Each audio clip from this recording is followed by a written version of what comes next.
वार करू दे दुःखाचा डोंगर, वाट दिसू दे सुखाचा सागर.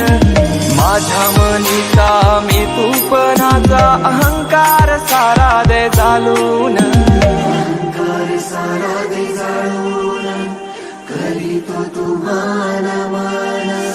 मातीला तुझा आकार आला, गंध तुझा जास्वंदाला, शेंदूर झालं